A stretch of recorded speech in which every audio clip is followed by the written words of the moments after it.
안녕하십니까. 요즘 서비스 팁에 대한 얘기가 종종 화제가 되곤 합니다. 미국이나 캐나다 같은 나라에서는 팁 문화가 잘 발달되어 있습니다. 그래서 여행을 할 때는 1불짜리 또는 5불짜리와 같은 잔돈 준비가 필수인데요. 그런데 이 팁이 팬데믹을 지나면서 음식의 테이크아웃 주문은 물론이고 커피 테이크아웃 그리고 좋은 서비스로부터 나쁜 서비스까지도 관대한 팁을 줘야 한다는데 점점 실증이 난 미국인들이 증가하고 있습니다. 일반적으로 식당에 종사하고 있는 서버들은 미니멈 웨이지를 받고 팁에 의존해 왔습니다. 그래서 좋은 서비스를 받은 고객들은 기분 좋게 팁을 얹어주고 이런 팁은 서버들에게는 소득의 중요한 부분을 차지해온 것이 사실입니다. 그런데 팬데믹이 지나면서 이런 팁의 문화가 확대되고 인상됨에 따라서 사회적인 이슈가 되고 있는데요.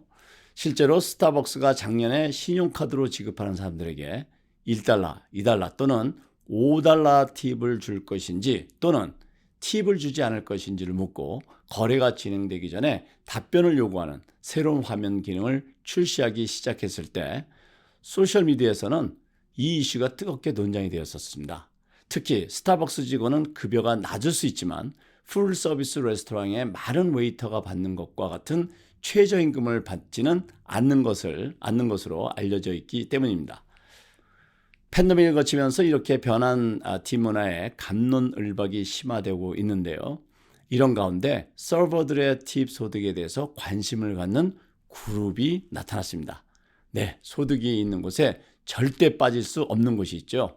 바로 엉클샘 연방국세청 IRS입니다. 연방국세청 IRS가 어떤 조치를 발표했는지 이해해 보겠습니다.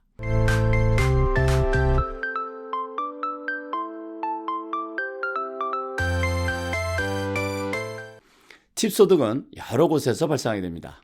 레스토랑이나 바 같은 곳은 물론이고 헤어살론, 네일살론, 커피숍 등 사람이 서비스하는 곳에는 거의 모든 곳에 팁이 있습니다. 현행세법은 이렇게 발생하는 팁 소득은 고용주에게 보고하게 되어 있고 고용주는 이 팁을 급여처럼 국세청에 신고하게 되어 있습니다. 팁 소득은 보통 세 가지 형태로 발생하게 되는데요. 현금으로 지급하는 경우도 있고 카드로 결제되는 경우도 있습니다. 그리고 어떤 경우에는 팁 쉐어링 어레인지먼트를 통해서 함께 일하는 사람들끼리 들어온 팁을 나누어 갖는 경우도 있습니다. 그런데 요즘 어떤 현상이 있죠? 네, 기술의 발달로 점점 모든 상점들이 전선화된 POS 시스템을 사용하고 있습니다. 이런 기술의 발달은 분명히 사용자들에게 많은 편의를 제공해 주고 있는 것도 현실입니다. 그런데 이런 기술의 발달은 연방국세청 입장에서도 매우 반가운 소식이 아닐 수 없습니다. 현금 거래가 줄고 자료를 쉽게 취득할 수 있기 때문이죠. 이런 배경으로 지난 2월 6일자 연방국세청은 팁에 대한 새로운 프로그램을 제안하고 나섰습니다. 서비스 인더스트리 팁 컴플라이언스 어레인지먼트라는 프로그램인데요. 약해서 시트카라고도 부릅니다. SITCA. 이 시트카라는 프로그램은 식당 등 서비스 산업 고용주들이 자발적으로 팁 소득을 보고하도록 하는 프로그램인데요. 이런 프로그램이 세상에 처음 나온 것은 사실 아닙니다.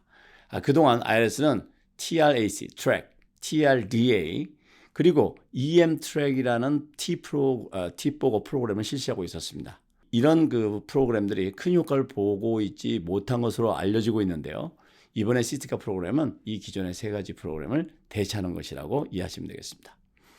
그러면 연방국세청에서 이 시트카라는 프로그램을 제안한 목적이 뭘까요? 네, 당연히 세금을 제대로 거두어 드리자는 거죠.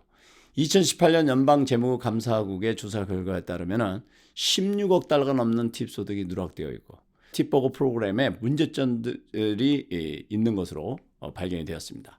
그리고 IRS는 이런 문제점에 대해서 어떤 조치도 하지 않은 사실도 발견이 됐는데요. 이런 사실들이 이 새로운 시트카라는 프로그램이 탄생하게 된 배경입니다. 이 프로그램은 고용주와 국세청과 일종의 계약을 맺는 것인데요. 연방국세청은 이 계약을 맺었을 때 고용주가 받을 수 있는 혜택 또는 편리함을 제시했습니다. 이것을 제가 세 가지로 추려보았습니다. 첫째는 고용주가 POS 시스템을 통해서 실제로 발생한 연간 팁 소득과 팁 소득에 대한 자료를 기초로 한 모니터링을 통해서 해마다 팁과 관련되어서 교육이나 훈련 등이 요구되지 않고 이와 관련된 어떤 조정이 필요할 때 이런 조정이 허용된다는 것입니다.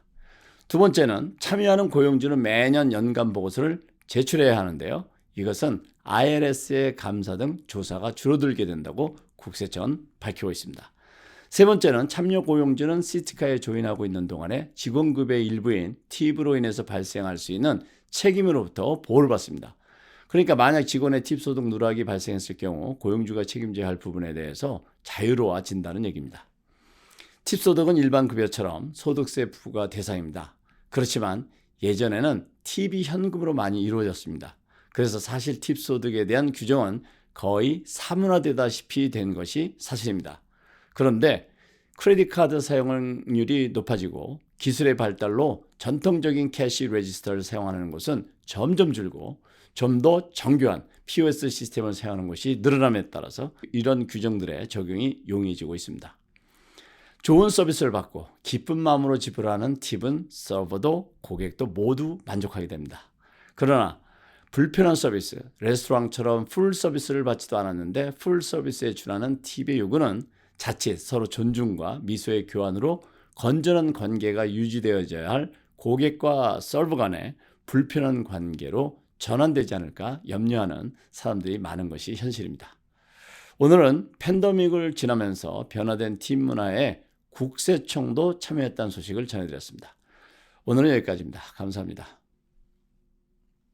무슨 앱이 그렇게 많으세요? 비시파이 하나면 자산관리 끝인데 은행, 증권구자, 부동산 관리, 여러 가지 융자까지 비시파이가 모두 관리해 줍니다.